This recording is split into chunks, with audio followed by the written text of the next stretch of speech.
Hello everyone, welcome to our YouTube channel Shiksha Alliance. Today we are going to start our daily current affairs session in which we will cover important news from several newspapers, PIV and various government sources. So let's begin our session. Our first topic is International Olympiad on Astronomy and Astrophysics.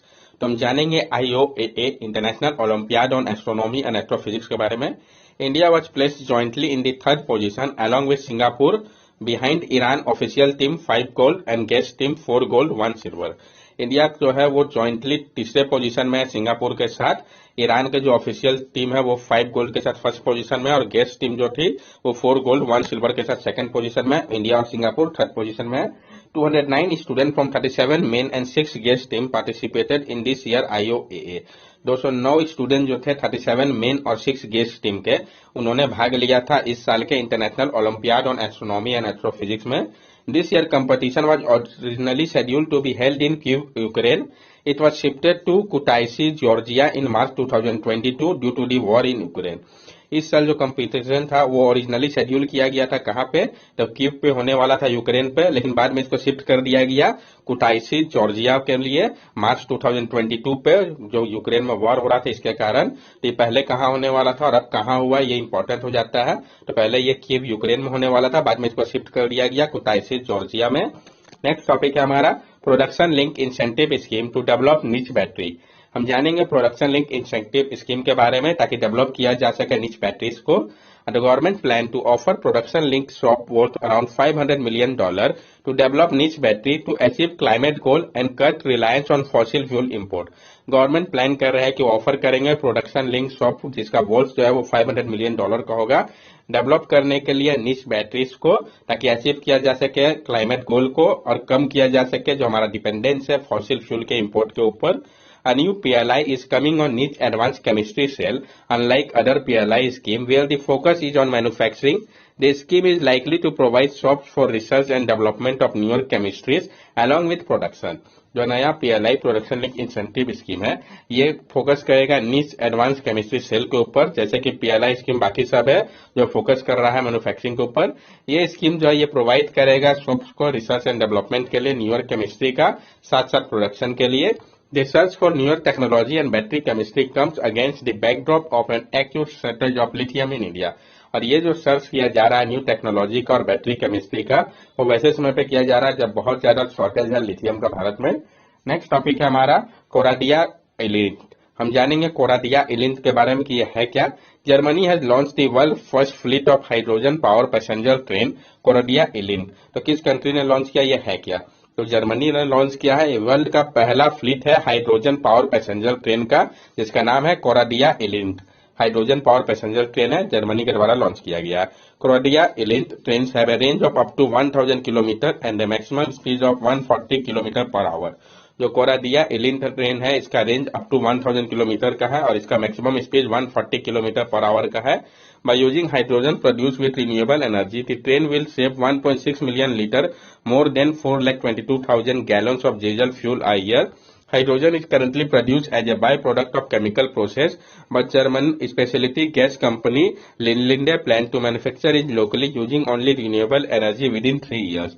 जो हम use कर रहे हैं वो hydrogen produce renewable energy को train में, इस कारण वो सेव करेंगे 1.6 मिलियन लीटर यानी मोर देन 422,000 गैलन डीजल का फ्यूल का हर एक साल. हाइड्रोजन जो है करंटली प्रोड्यूस किया जा रहा है एक बाय प्रोडक्ट के तौर पे केमिकल प्रोसेस के माध्यम से, लेकिन जो जर्मन का स्पेशलिटी है गैस कंपनी लिंडे प्लांट्स का, वो मैन्युफैक्चर करेंगे इसको लोकली यूज करके सिर्फ रिन्यूएबल एनर्जी का 3 साल के अंदर ही. ये एक अचीवमेंट होगा उनके लिए. ये है कि आपको पता चल गया. तो ये आपका हाइड्रोजन पावर पैसेंजर ट्रेन है कोराडिया इलिंथ, जिसको जर्मनी के द्वारा लॉन्च किया गया है. इसका रेंज अप टू 1000 किलोमीटर का है, maximum speed 140 kilometre per hour का है. नेक्स्ट टॉपिक है हमारा wind project addition to peak by 2024. जो विंड प्रोजेक्ट एडिशन है ये अपने पीक पे होगा 2024 तक. हम जानेंगे इसके बारे में. Annual installation of new wind power project in India will peak by 2024 and likely decline thereafter according to a report. After 2024, fresh projects are likely to be wind solar hybrid. जो annual installation है new wind power project का India का, वो peak पे होगा 2024 तक, और उसके बाद ये डिक्लाइन करेगा रिपोर्ट के अनुसार, क्योंकि 2024 के बाद जो फेस प्रोजेक्ट होगा वो आपका विंड सोलर हाइब्रिड होगा, ना कि सिर्फ विंड पर फोकस होगा, दोनों का हाइब्रिड होगा। So far only 40 gigawatt of wind power capacity has been establish. अभी तक क्या है, सिर्फ 40 गीगावाट विंड पावर कैपेसिटी को एस्टेब्लिश किया गया है।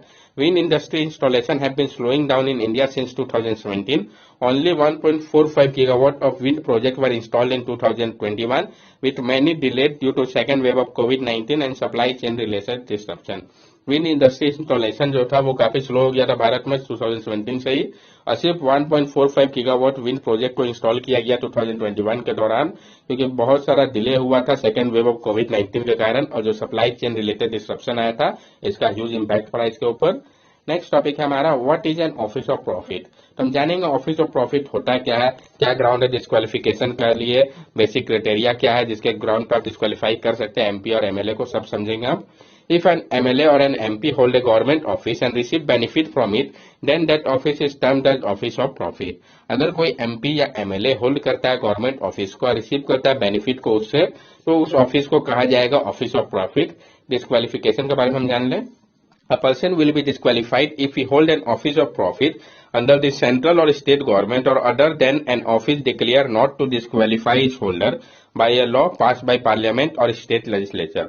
जो पर्सन है उसको डिस्क्वालीफाई किया जाएगा अगर वो होल्ड करता है कोई भी ऑफिस ऑफ प्रॉफिट को सेंट्रल या स्टेट गवर्नमेंट के अंतर्गत, या कोई और ऑफिस जिसको डिक्लेयर नहीं किया गया हो डिस्क्वालीफाई करने के लिए होल्डर को एक लॉ के द्वारा जिसको पास किया जाना चाहिए पार्लियामेंट या स्टेट लेजिस्लेचर से, तो उसको डिस्क्वालीफाई कर दिया जाएगा।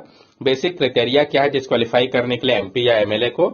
Article 102 and 191 basic disqualification criteria for an MP are laid down in Article 102 of the Constitution and for MLA in Article 191. जो बेसिक डिस्क्वालिफिकेशन का क्राइटेरिया है एमपी के लिए ये आपका आर्टिकल 102 पे मेंशन है कॉन्स्टिट्यूशन का, और एमएलए के लिए 191 पे, तो ये याद होना चाहिए एमपी 102 और एमएलए के लिए 191। Ground for disqualification under constitution, जो ग्राउंड जिसके बारे में मेंशन है जिसके यहाँ पे आपको डिस्क्वालीफाई कर सकते हैं कॉन्स्टिट्यूशन के अंतर्गत, they can be disqualified for holding N office of profit under the government of India और स्टेट गवर्नमेंट। उनको डिस्क्वालीफाई किया जा सकता है अगर वो होल्ड करेंगे ऑफिस ऑफ प्रॉफिट को गवर्नमेंट ऑफ इंडिया या स्टेट गवर्नमेंट के अंतर्गत, अगर वो अनसाउंड माइंड होते हैं तो, अगर वो अनडिस्चार्ज इंसॉल्वेंट होते हैं तो, और अगर वो इंडियन सिटीजन नहीं होते या वो एक्वायर किया हो सिटीजनशिप किसी और कंट्री का, तो उसको इन सब ग्राउंड पर डिस्क्वालीफाई किया जा सकता है। सुप्रीम कोर्ट का जो रूलिंग आया था 1964 में इससे रिलेटेड उसको भी हम समझेंगे। Factor which are consider for determination of whether a person hold an office of profit include, तो फैक्टर है जिसको कंसीडर किया जाता है डिटरमाइन करने के लिए कि क्या वो पर्सन होल्ड कर रहा है ऑफिस ऑफ प्रॉफिट को कि नहीं, तो उसमें है whether the government is the appointing authority, क्या गवर्नमेंट अपॉइंटिंग अथॉरिटी है, क्या गवर्नमेंट का पावर है टर्मिनेट करने का अपॉइंटमेंट को, क्या गवर्नमेंट डिटरमाइन करता है उसके रिम्यूनरेशन को, क्या सोर्स है रिम्यूनरेशन का, पावर जो कि पोजीशन पे आता है, ये सारे ग्राउंड है। नेक्स्ट टॉपिक है हमारा government notify battery waste management rule 2022। Government ने नोटिफाई किया है जो बैटरी वेस्ट मैनेजमेंट रूल है 2022 का, इसको तो हम जानेंगे उन्होंने क्या कहा है, फिर नया रूल जो है वो क्या कवर करेगा, सब कुछ हम कंसीडर करेंगे, और पीआईबी का न्यूज तो काफी इंपॉर्टेंट हो जाता है। Ministry of Environment, Forest and Climate Change published the Battery Waste Management Rule 2022 to ensure environmentally sound management of waste battery and replaced the Batteries Management and Handling Rule 2001. तो ministry of environment forest and climate change है उन्होंने publish किया है battery waste management rule 2022 का, ये ensure करेगा कि environmentally sound management of waste battery का और रिप्लेस किया जा सके battery management and handling rule 2001 को। Battery cover under the new rule, जो बैटरी जिसको कि कवर किया जाएगा इस न्यू रूल के अंतर्गत, इलेक्ट्रिक व्हीकल का बैटरी होगा, वो पोर्टेबल बैटरी होगा, ऑटोमोटिव बैटरी या इंडस्ट्रियल बैटरी, ये सारे बैटरी को कवर किया जाएगा इस न्यू रूल के अंतर्गत। Battery waste management rule 2022 extender producer responsibility, तो बैटरी वेस्ट मैनेजमेंट रूल जो है 2022 का, इसके बारे में हम जानेंगे। इसमें हम सबसे पहले जानेंगे एक्सटेंडेड प्रोड्यूसर रिस्पॉन्सिबिलिटी ईपीआर के बारे में। Producer including importer of battery are responsible for the collection and recycling, refurbishment of waste battery and the use of recovered material from waste into new battery. जो producer होंगे जिसमें कि importer भी आएंगे battery के, वो रिस्पॉन्सिबल होंगे collection के लिए, रिसाइकलिंग या रिफर्बिशमेंट के लिए वेस्ट बैटरी का, और यूज के लिए रिकवर्ड मटेरियल का वेस्ट से न्यू बैटरी के लिए। Mechanism of centralise online portal, mechanism होगा सेंट्रलाइज ऑनलाइन पोर्टल के लिए for the exchange of EPR certificate between producer and recycler refurbisher to fulfill the obligation of producer. Exchange के लिए API certificate को producer और recycler या refurbisher के बीच में उनको फुलफिल करना होगा, ऑब्लिगेशन को प्रोड्यूसर का। Industry and entrepreneurship, setting up of new industry and entrepreneurship in collection and recycling refurbishment of waste battery. Setup किया जाएगा न्यू इंडस्ट्री या इंटरप्रेन्योरशिप को कलेक्शन, रिसाइकलिंग, रिफर्बिशमेंट के लिए वेस्ट बैटरी का। Mandatory minimum percentage of recovery of material from waste battery, एक mandatory minimum percentage fix किया जाएगा रिकवरी का मटेरियल का वेस्ट बैटरी से। It will bring new technology and investment in the recycling and refurbishment industry and create new business opportunity. ये लाएगा नया technology को, इन्वेस्टमेंट को, रिसाइकल और रिफर्बिशमेंट कर लिए इंडस्ट्री का, और क्रिएट करेगा नए बिजनेस अपॉर्चुनिटी को। Use of certain amount of recycled material for new battery, use किया जाएगा कुछ अमाउंट रिसाइकल मटेरियल का न्यू बैटरी के लिए। ये रिड्यूस किया जाएगा जो डिपेंडेंसी है न्यू रॉ मटेरियल के ऊपर, और सेव किया जाएगा नेचुरल रिसोर्स को यूज करके रिसाइकल मटेरियल्स का ही न्यू बैटरीज पे। Online registration and reporting, auditing and A committee, online registration होगा, रिपोर्टिंग होगा, उसका ऑडिटिंग होगा, एक कमिटी भी होगा इसके लिए। मॉनिटर करने के लिए, इंप्लीमेंट करने के लिए रूल्स को और मेजर्स लेने के लिए जरूरत होगा रिमूवल ऑफ डिफिकल्टीज को। पॉल्यूटर पे प्रिंसिपल को लागू किया जाएगा। इन्वायरमेंटल कंपनसेशन जो है उसको इम्पोज किया जाएगा नॉन फुलफिलमेंट के लिए ऊपर एक्सटेंडेड प्रोड्यूसन रिस्पॉन्सिबिलिटी टारगेट के अनुसार। Responsibility and obligation set out rules तैयार किया जाएगा। यूटिलाइजेशन ऑफ फंड, फंड का यूटिलाइजेशन कैसे होगा, तो जो फंड कलेक्ट किया जाएगा इन्वायरमेंटल कंपनसेशन के तौर पे उसको यूटिलाइज किया जाएगा कलेक्ट करने के लिए, रिफर्बिश करने के लिए या रिसाइकल करने के लिए अनकलेक्टेड और नॉन रिसाइकल वेस्ट बैटरी को। बेसल कन्वेंशन क्या था, it control of transboundary movement of hazardous waste and their disposal. जो बेसल कन्वेंशन है ये कंट्रोल करता है ट्रांसबाउंड्री मूवमेंट को, हैजार्डस वेस्ट और उसके डिस्पोजल को। नेक्स्ट टॉपिक है हमारा आनंग ताल lake declare a monument of national important. तो आनंग ताल लेक जो है उसको डिक्लेयर किया गया है कि ये मॉन्यूमेंट है नेशनल इंपॉर्टेंस का। ये कहाँ पे सिचुएटेड है, ये इंपॉर्टेंट हो जाता है। It take back to 1060 AD। Anang Tal is situated in the north of Jogmaya temple and approximately 500 metre in the north west of Qutub complex. It was built by the 11th century Tomar king Anang Pal Tomar. ये जो है आपका 1060 AD के समय का है। आनंग ताल आपका सिचुएटेड है नॉर्थ में जोगमाया टेम्पल के और अप्रोक्सीमेटली 500 मीटर है ये आपके नॉर्थ वेस्ट में कुतुब कॉम्प्लेक्स के। इसको बिल्ड किया गया था 11th सेंचुरी में तोमर किंग आनंग पाल तोमर के द्वारा। तो किनके द्वारा बिल्ड किया गया था ये इंपॉर्टेंट हो जाता है, और कब, 11th सेंचुरी पे आनंग पाल तोमर के द्वारा। मॉन्यूमेंट ऑफ नेशनल इंपॉर्टेंस हम क्या समझते हैं, तो under ancient monument and archaeological site and remains act 1958 central government is authorised to maintain, protect and promote monument. जो ancient monument and archaeological site and remains act है 1958 का, इसके अनुसार सेंट्रल गवर्नमेंट जो है वो ऑथोराइज है मेंटेन करने के लिए, प्रोटेक्ट करने के लिए और प्रमोट करने के लिए मॉन्यूमेंट ऑफ नेशनल इंपॉर्टेंस को। नेक्स्ट टॉपिक है हमारा restructuring of department of commerce. तो हम जानेंगे जो रीस्ट्रक्चर करने की बात कही गई है डिपार्टमेंट ऑफ कॉमर्स को, इसको पीआईबी का न्यूज इंपॉर्टेंट हो जाता है। Ministry of commerce and industry release the department of commerce restructuring dossier aimed at preparing India to become a key global player in world trade. Ministry of commerce and industry ने release किया है department of commerce restructuring dossier को, जिसका मकसद है तैयार करना भारत को कि वो एक की ग्लोबल लीडर बने, प्लेयर बने वर्ल्ड ट्रेड के लिए। Broader AIIMS of the restructuring, जो ब्रॉडर एम है रीस्ट्रक्चरिंग का, increasing India's share in global trade, achieve the $2 trillion US dollar worth of export by 2030। Increase करना है सबसे पहले हमें इंडिया का जो शेयर है ग्लोबल ट्रेड में, अचीव करना है $2 ट्रिलियन US डॉलर का टारगेट को एक्सपोर्ट के लिए 2030 तक। Assume leadership role in multilateral organisation, assume करना है लीडरशिप रोल को मल्टीलैटरल ऑर्गेनाइजेशन के लिए। डेमोक्रेटाइजेशन ऑफ ट्रेड, डेमोक्रेटाइजेशन करना है ट्रेड का। Creating 100 Indian brand as global champion, कम से कम 100 इंडियन ब्रांड ऐसा क्रिएट करना है जो कि ग्लोबल चैंपियन हो। Setting up economic zone in India to strengthen the manufacturing based and attract investment. Set up करना है इकोनॉमिक जोन को भारत में ताकि मजबूत किया जा सके मैन्युफैक्चरिंग बेस्ड को, अट्रैक्ट किया जा सके इन्वेस्टमेंट को। स्पेसिफिक प्रोग्राम फॉर रिस्ट्रक्चरिंग, जो स्पेसिफिक प्रोग्राम है रिस्ट्रक्चरिंग के लिए, तो फोकस किया जाएगा 3T के ऊपर, यानी ट्रेड, टेक्नोलॉजी और टूरिज्म के ऊपर।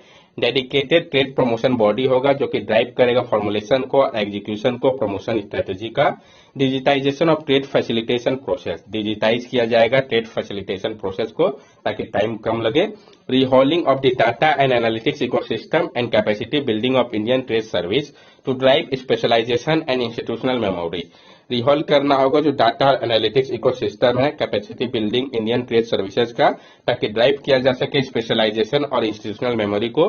Ministry of commerce and industrial जो है वो एडमिनिस्टर करेंगे दो डिपार्टमेंट को, डिपार्टमेंट ऑफ कॉमर्स और department for promotion of industry and internal trade को।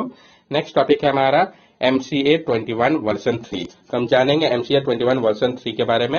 MCA 21 version 3.0 is a technology driven forward looking project envisioned to strengthen enforcement, promote ease of doing business and enhance user experience। जो MCA 21 version 3.0 है, ये एक technology driven forward looking project है जो इन्वाइजन करता है कि ये स्ट्रेंथन करेगा इन्फोर्समेंट को, प्रमोट करेगा ईज ऑफ डूइंग बिजनेस को और इनहेंस करेगा यूजर के एक्सपीरियंस को। MCA 21. MCA 21 is an e-governance initiative of Ministry of Corporate Affairs that enable an easy and secure access of the MCA service to the corporate entities, professional and citizen of India। MCA 21 एक e governance initiative है ministry of corporate affair का। ये enable करता है easy और secure access MCA services का corporate entities, professional और citizen of India के लिए। This will help the business community to meet their statutory obligation. और ये मदद करता है बिजनेस कम्युनिटी को कि वो पूरा करे अपने स्टैट्यूटरी ऑब्लिगेशन को। That's all for daily current affair session. अगर आपको हमारी वीडियो अच्छी लगी हो तो हमारे चैनल सब्सक्राइब करें, हमारे वीडियो को लाइक करें और ज्यादा से ज्यादा शेयर करें। These are our social media link. From here also you can stay connected with us and give us your valuable feedback. Thank you and have a nice day.